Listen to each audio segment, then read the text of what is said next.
बेंगलोरवरून तुमच्या सगळ्यांचं खूप खूप स्वागत. तर बेंगलोरमध्ये पण आता एक्झाम्स वगैरे चालू झालेल्या आहेत 6 मईच्या, नवरात्राच्या अगोदर होतात त्या.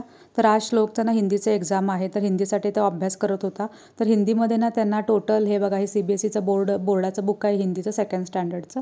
तर त्यांना टोटल 7 चॅप्टर होते आणि आणि प्रत्येक चॅप्टरच्या खाली ना जवळजवळ 5 ते 6 क्वेश्चन्स असतात. पुन्हा त्याच्याच खाली लिंग बदलू असतं, पुन्हा एकवचन लिहा, अनेक वचन लिहा, समानार्थी शब्द लिहा, विरुद्धार्थी शब्द लिहा, जोड्या जुळवा, असं सगळंच काही असतं. तर मग श्लोकनी पण सगळा अभ्यास केलेला होता, त्याच्याकडून अभ्यास पण करून घेतलेला होता. पुन्हा कविता वगैरे पण लिहायला असतात आणि काना, मात्रा, वेलांटी हे सगळंच थोडं स्ट्रिक्टली पण चेक केलेलं जातं. तर त्याचं बघा काय म्हणजे अभ्यास वगैरे त्यानं केलेला होता, सांगत तर होता तो तसं सगळं व्यवस्थित. बघा तुम्ही पण ऐका तो काय सांगतोय ते.